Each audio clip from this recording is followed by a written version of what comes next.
A graça e a paz do Senhor Jesus esteja no seu coração.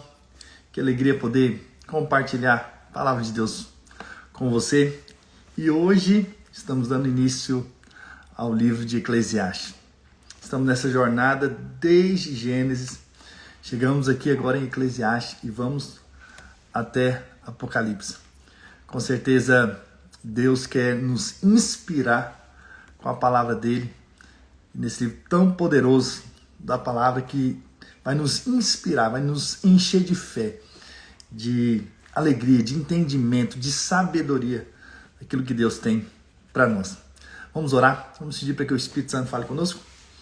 Senhor, nós apenas voltamos nosso espírito, nosso coração para aprendermos da tua palavra. Dá-nos discernimento espiritual, abre os nossos olhos para enxergarmos as verdades da tua palavra, sermos transformados por ela. Em nome de Jesus, amém, amém. Glória a Deus. Acabamos de ter aí um mês falando do livro de Provérbios. Uau, como foi precioso, como foi tremendo poder compartilhar essas verdades tão poderosas da palavra de Deus. E nós, então, estamos aqui continuando falando das histórias da palavra de Deus, daquilo que Deus tem a nos ensinar. E hoje, então, nós começamos o livro de Eclesiastes. Eu queria falar sobre vaidade. Tudo é vaidade. Capítulo 1, versículo 1 até o 4 diz assim: Palavra do pregador, filho de Davi, rei de Jerusalém. Vaidade de vaidades, diz o pregador. Vaidade de vaidades, tudo é vaidade. Que proveito tem um homem de todo o seu trabalho com que se afadiga debaixo do sol? Geração vai, geração vem, mas a terra permanece para sempre. Então, esse livro de Eclesiastes foi escrito por Salomão, apesar que alguns têm outras opiniões a respeito de quem escreveu realmente esse livro, mas eu acredito, pelo que está escrito aqui, que tenha sido Salomão e pelas palavras que foram ditas aqui, né? Então, um homem que foi rei, cheio de sabedoria, cheio de poder, cheio de dinheiro, fez muitas coisas e pôde então falar que tudo que ele fez, tudo que ele viveu, tudo que ele experimentou foi vaidade. O que é essa palavra vaidade? Realmente no original, essa palavra vaidade significa vapor. Sabe, uma coisa que aparece, mas rapidamente desaparece. Em outras palavras, é ilusão. Então a gente vai falar aqui sobre vaidade. Vamos falar aqui de uma maneira mais clara que a vaidade é uma ilusão. Você pensa que aquilo ali vai te satisfazer, você pensa que ali vai te deixar feliz, mas daqui a pouco foi uma ilusão. Entende? Isso é vaidade. Então você vê, Salomão ele viveu intensamente a vida, né, descobrindo que não é nada essa vida, né? Claro, se não tivermos a satisfação plena que nós encontramos no Senhor, não é? Então, você vai ver que no final do livro de Eclesiastes, ele então resume o que foi a vida, na verdade, como nós devemos viver a vida. Mas antes de nós chegarmos lá, né, no final do livro, que nós vamos ler, inclusive hoje, né, o que é a conclusão que Salomão chega, mas é importante que você veja como ele viveu a sua vida e como ele enxergou a vaidade nas coisas, né? E já nesse verso 3 aqui que nós lemos, ele já questiona o que vale esse trabalho, essa fadiga, esse trabalho todo, não é? Se no final tudo vai passar. E ele ainda diz no versículo 4, geração vai, geração vem, porém a terra permanece a mesma. Então veja, as pessoas passam, elas vêm, elas existem, e depois elas morrem, e depois elas ainda caem no esquecimento, entende? Veja, então Salomão está num dilema do que é a vida, de que foi a vida, né? Certamente ele estava velho aqui, ele já tinha experimentado de tudo, e aí agora ele está dessa maneira, ok? E aí no capítulo 2 de Eclesiastes. Então ele começa a falar uma sequência de coisas que na verdade são as coisas que ele foi fazendo na vida e percebeu que era vaidade. Então já no versículo 1, capítulo 2, diz assim: disse comigo, vamos, eu te provarei com alegria, goza, pois, a felicidade. Mas também isso era vaidade. Uau! Ele foi aproveitar, ele foi se alegrar e depois percebeu que era ilusão. Olha só, na versão, na nova tradução linguagem de hoje, diz assim: então resolvi me divertir e gozar os prazeres da vida. Mas descobri que isso também é ilusão. Uau, ou seja, a alegria e os prazeres desse mundo é ilusão. Então ela não foi, essa alegria não foi capaz de trazer a verdadeira satisfação interior, né? Já no verso 2 diz assim, no capítulo 2 de Eclesiastes: do riso disse, é loucura, e da alegria, de que serve? Então essa alegria não serviu para suprir as necessidades de Deus, né? Então todos nós precisamos entender que só Deus pode nos dar a verdadeira alegria, só o Senhor. Então, se você pensa que vou aproveitar, não, eu sou jovem, vou aproveitar a vida, eu vou me alegrar com isso, com aquilo, outro, e você vai perceber que, mesmo fazendo todas essas coisas, a única alegria que realmente vai te satisfazer é a alegria que vem do Senhor. E aí depois a gente vê que ele está falando de alegria, eu busquei a felicidade, e aí no verso 3 de Eclesiastes 2 diz assim: resolvi no meu coração dar-me ao vinho, regendo-me, contudo, pela sabedoria, entregar-me à loucura, até ver o que melhor seria que fizesse os filhos dos homens debaixo do céu durante os poucos dias da sua vida. Ou seja, agora eu vou beber, agora eu vou me embriagar, agora eu vou buscar uma alegria no vinho. Você percebe? Salomão está mostrando que ele está vivendo a vida, ele está tentando buscar a razão dessa vida, buscar a alegria desse mundo. E aí nós sabemos a incapacidade, que o vinho também não foi capaz de saciá-lo, e também é vaidade, também é ilusão, né? Você lembra, né, do milagre de Jesus lá do casamento, e lá servia então o vinho acabou, Jesus foi chamado, Jesus transformou então água em vinho, chamou o mestre Sala, e ele falou: olha, mas normalmente se costuma colocar o melhor vinho primeiro e depois o inferior, mas agora vocês têm agora o melhor vinho. Isso vai mostrar, claro, algo espiritual. Primeiro, que a alegria vem do Senhor Jesus. Jesus é que transforma a água em vinho. Jesus transforma nossas vidas. Né? Talvez sua vida está sem cheiro, sem cor, sem sabor, como a água. Mas Ele é poderoso assim, de transformar aquilo que é sem cheiro, sem cor, sem sabor, em algo gostoso. Isso é que Deus pode fazer nas nossas vidas, entende? Claro, espiritualmente falando.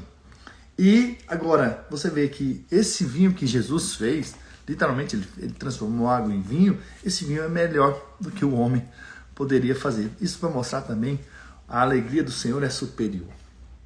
Com certeza a alegria que nós temos no Senhor é espiritual.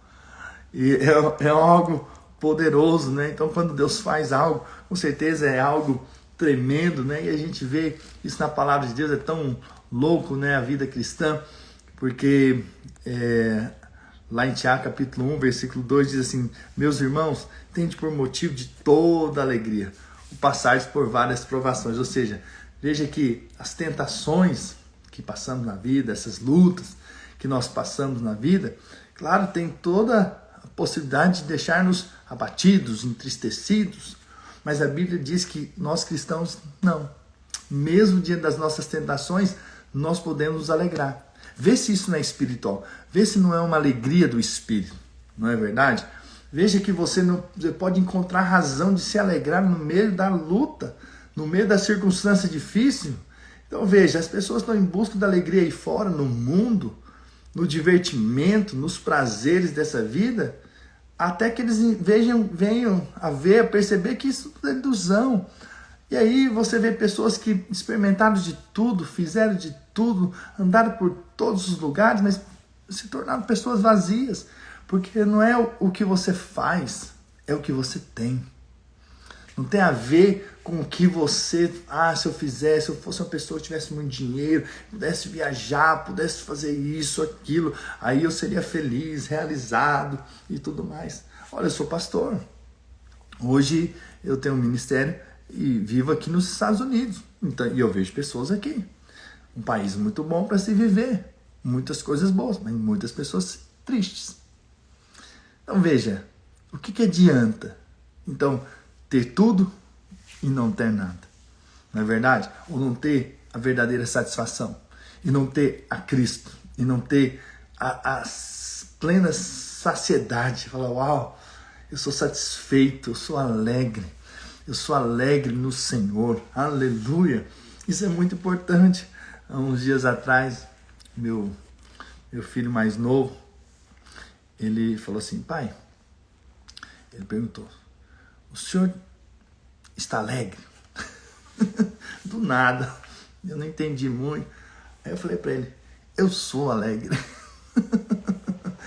Não é uma questão de estar, né? É uma questão de ser. É uma questão de que agora eu sou alegre, eu sou satisfeito, não em coisas. Talvez as coisas não estão tão bem como nós gostaríamos. Talvez as circunstâncias não estão como a gente imaginava, mas eu sou alegre. Eu sou alegre no Senhor, aleluia. Você pode escrever isso, eu sou alegre no Senhor. Eu vou até escrever aqui, faz muito tempo que eu não escrevo aqui. Eu sou alegre no Senhor, não nas coisas. As coisas, claro, podem nos alegrar, né? Ou também podem nos entristecer. Por isso que Salomão vem, olha, eu busquei alegria, mas para que serve essa alegria se não me completa? Não é verdade? Então, o que nos completa é a verdadeira alegria que vem do Senhor, aleluia. Essa alegria é a nossa força, aleluia. Então, nós precisamos dessa alegria sobrenatural. Amém, Ângela? Você é alegre no Senhor. Amém, Érica? Glória a Deus, você é alegre no Senhor. Glória a Jesus. Aí nós vemos então a vaidade das riquezas. Amém, Josiel? Você é alegre no Senhor. Eclesiastes 2, versículo 4. Empreendi grandes obras. Edifiquei para mim casas, plantei para mim vinhas, fiz jardins e pomares para mim, e neles plantei árvores frutíferas de toda espécie. Fiz para mim açudes para regar com eles o bosque em que reverdeciam as árvores. Comprei servos e servas e tive servos nascidos em casa. Também possuí bois e ovelhas, mais do que possuíram todos que antes de mim viveram em Jerusalém. Amontoei também para mim prata e ouro e tesouros de reis e de províncias. Então Salomão empreendeu muitas obras, grandes obras, plantou vinhas, fez jardins, comprou bois, escravos, prata, ouro, ou seja, se tornou riquíssimo, né? E mesmo tendo tudo isso, ainda lhe faltava algo, né? Ele não conseguiu encontrar a verdadeira vida interior, a satisfação interior. Foi aí então que ele teve aí as mulheres, né? Mulheres e mulheres. O verso 8 diz, provei-me de cantores e cantoras e das delícias dos filhos dos homens, mulheres e mulheres. Ele teve, 700 mulheres e 300 concubinas e ainda não se satisfez, né? Descobriu que tudo isso era vaidade, era uma ilusão. Achar que pudesse ter todas as mulheres que quisessem, então ele iria ser completo, então ele iria ser o homem dos homens, aquele que seria completamente saciado, mas percebeu que era ilusão, que é vaidade. Então veja, o homem vai atrás do divertimento, não encontra alegria plena. Ele vai atrás do dinheiro, compra, vende, faz, não encontrou satisfação interior. Ele então vai atrás de mulheres, mas também não encontrou a satisfação interior. Então você percebe a intensidade dele em aproveitar a vida. Você percebe um homem intenso em experimentar de tudo que poderia experimentar, não é? Todos os desejos dos seus olhos foram realizados, não é? Olha o que a Bíblia diz. lá em Eclesiastes 2, versículo 10. Tudo quanto desejaram os meus olhos, não lhes neguei, nem privei o coração de alegria alguma, pois eu me alegrava com todas as minhas fadigas, e isso era a recompensa de todas elas. Considerei todas as obras que fizeram as minhas mãos, como também o trabalho que eu, com fadigas, havia feito, e eis que tudo era vaidade, correr atrás do vento, ou seja, não vai pegar. E nenhum proveito havia debaixo do sol. Percebe? Ele intensamente faz tudo o que os seus olhos desejavam. Até momentaneamente tinha uma certa alegria, mas depois passava. E é isso que eu quero falar para você. Você não precisa desse mundo para ser satisfeito e para ser feliz. Você não precisa das coisas desse mundo. Você precisa do Senhor. Você precisa ser cheio do Espírito. Você precisa ser cheio da presença e da glória de Deus. E aí não acabou por aí. Não satisfeito, ele então foi buscar o conhecimento. Foi buscar sabedoria. E olha a conclusão que ele chega. Quando eu falo de sabedoria, eu falo de um saber natural.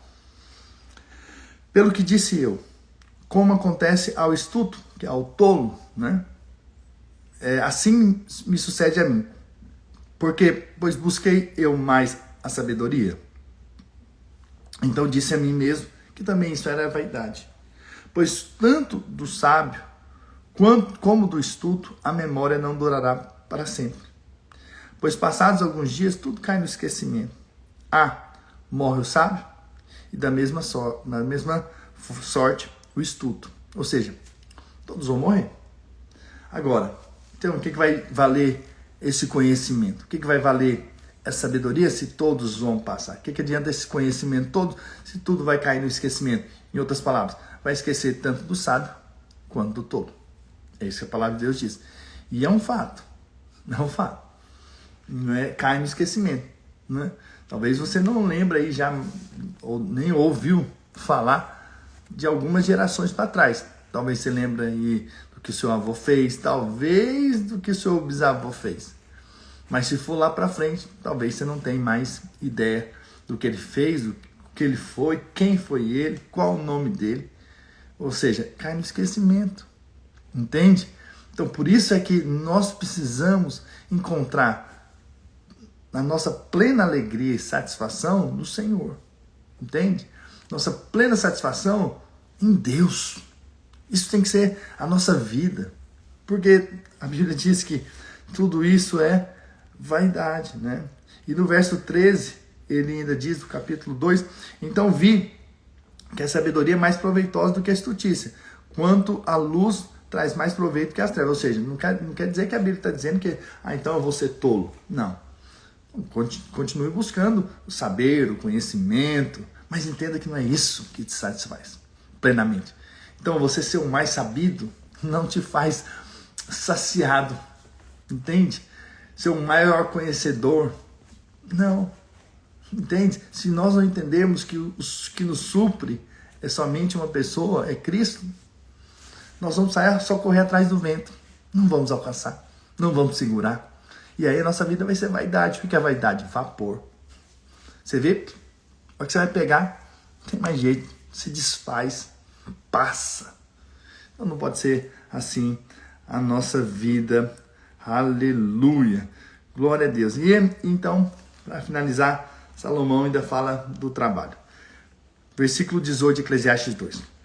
Também aborreci todo o meu trabalho, com que me afadiguei debaixo do sol, visto que o seu ganho eu havia de deixar a quem viesse depois de mim. Ou seja, então para que eu vou trabalhar se depois eu não vou levá-lo?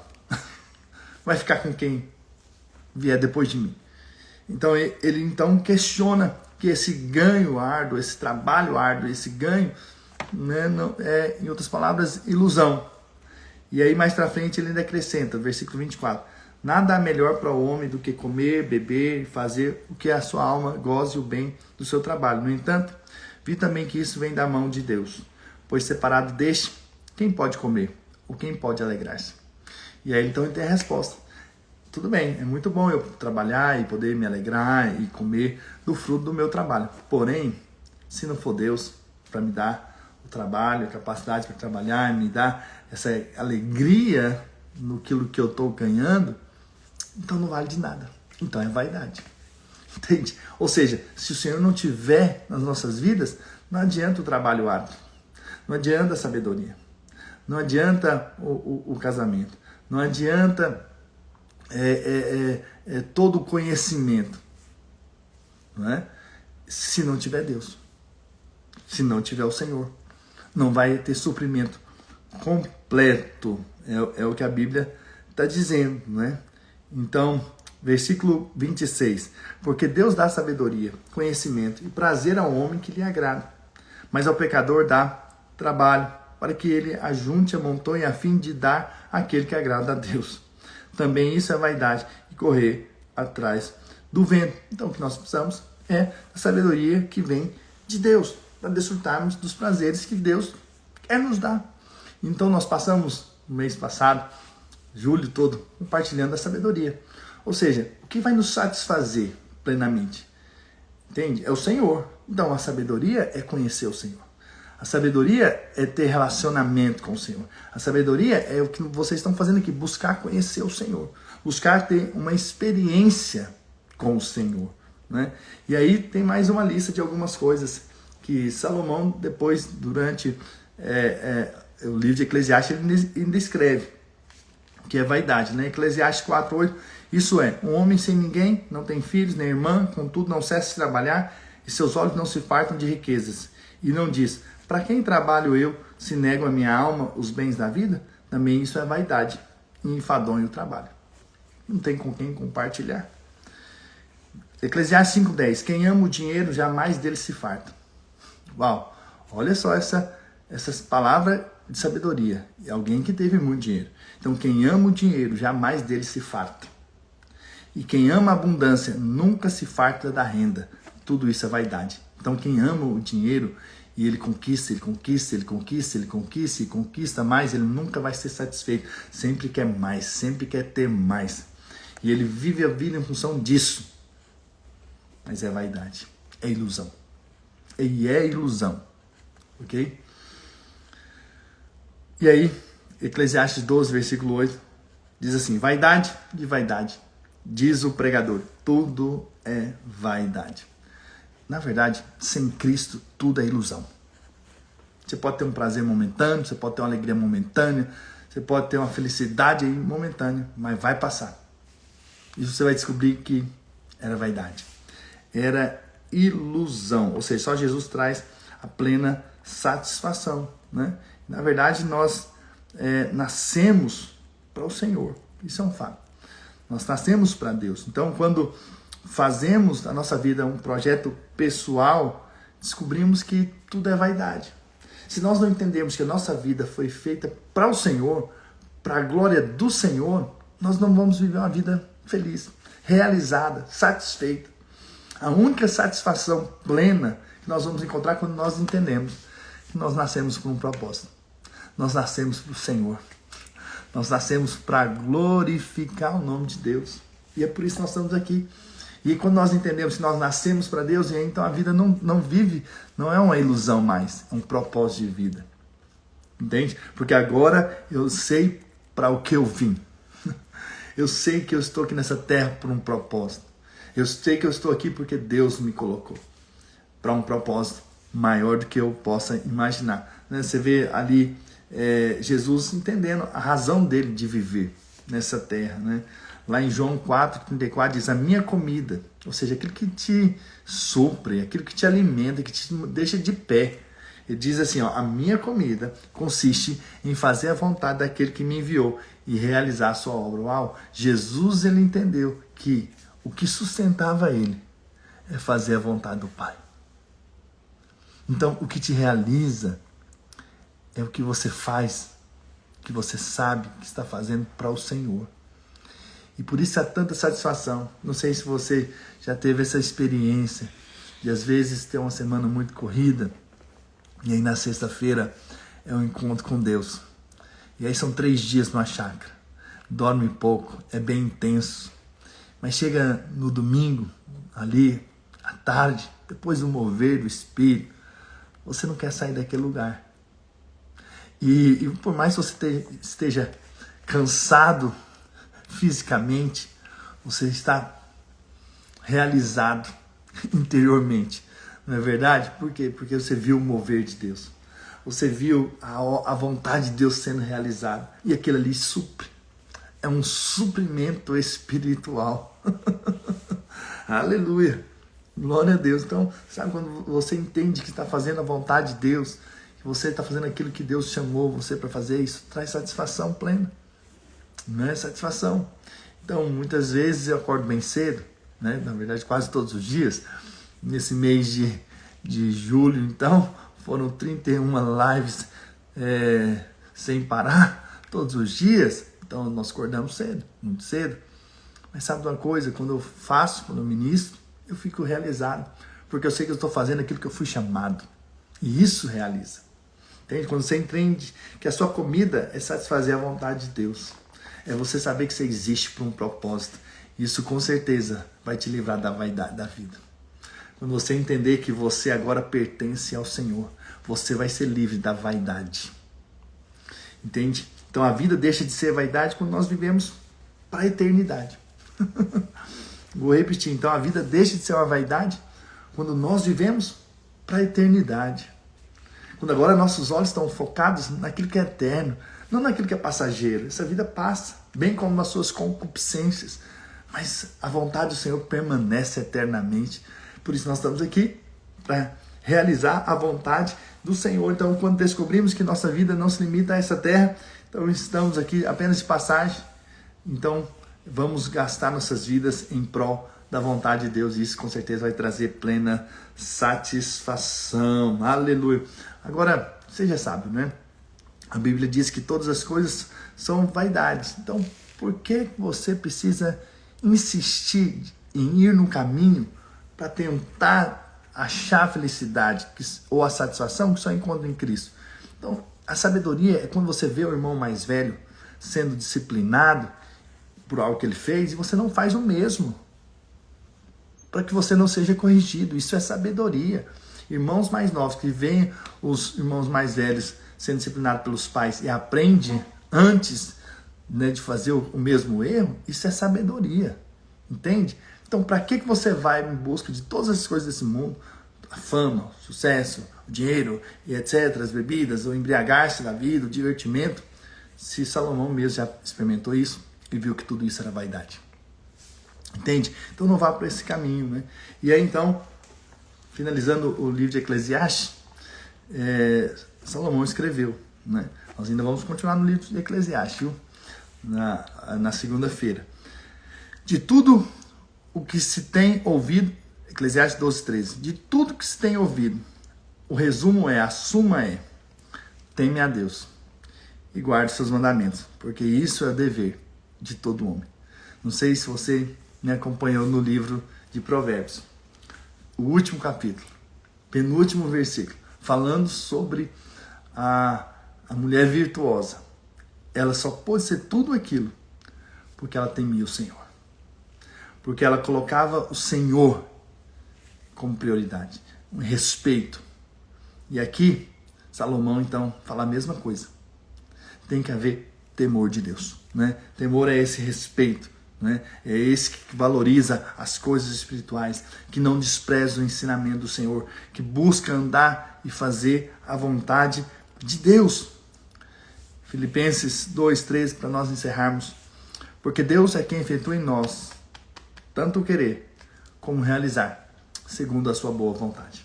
Então é Ele mesmo que coloca a vontade dele em nós, mas é aquele também que realiza por nós. Aleluia. Glória a Deus. Então precisamos apenas nos abrir para conhecer a vontade de Deus, para se relacionar com Deus, para andar nos caminhos dele. E eu creio que é isso que você está fazendo. Só o fato de você estar aqui já mostra que você quer obedecer ao Senhor, que você quer andar nos caminhos do Senhor, que você teme ao Senhor. Aleluia por isso. Fico feliz em saber que você está por aqui ouvindo a palavra de Deus. Isso tem muito valor espiritual. Mostra que você teme ao Senhor. Mostra que o seu coração é para as coisas dos céus. Isso tem muito valor da parte de Deus. Amém? Deixa eu orar por você. Pai, nessa hora eu quero abençoar a vida do meu irmão, da minha irmã, e declarar que a unção, a graça e o favor de Deus é abundante sobre eles. Deus, em nome do Senhor Jesus, que eles possam entender que a plena satisfação, a plena alegria está em Cristo, está no Senhor, está em fazer a tua vontade, de se relacionar com o Senhor, de temer o Senhor, de andar nos teus caminhos. Por isso, Senhor, abre os nossos olhos, para que a gente não viva a vaidade desse mundo, para que nós não sejamos iludidos com as coisas dessa terra, mas que o nosso coração seja sempre mais e mais aquecido pelas coisas espirituais, pelas coisas dos céus, pelas coisas lá do alto. Abre os nossos olhos, olhos espirituais, para vermos, enxergarmos a tua vontade e realizarmos a tua obra. Em nome do Senhor Jesus, livra-nos do engano, livra-nos da vaidade da vida, mas dá-nos um coração plenamente para o Senhor, completamente voltado para as coisas dos céus, em nome do Senhor Jesus. Amém, amém, glória a Deus. Quem pode dizer amém? Deixa aí o seu amém, aleluia. Irmãos, nós estamos agora novamente de segunda a sexta, né, com as nossas lives, tá bom? Então agora nós temos lives, segunda-feira vai ser a próxima, ainda com o livro de Eclesiastes, vai ser uma bênção, né? Vamos falar a respeito do tempo, então não perca tempo, e será uma grande bênção, amém? Não deixe de orar pela minha casa, pela minha família, e também de compartilhar o que você tem recebido aqui, com certeza muitos outros vão ser inspirados e abençoados, em nome do Senhor Jesus, amém, irmãos? Amo vocês, um grande abraço, em nome do Senhor Jesus.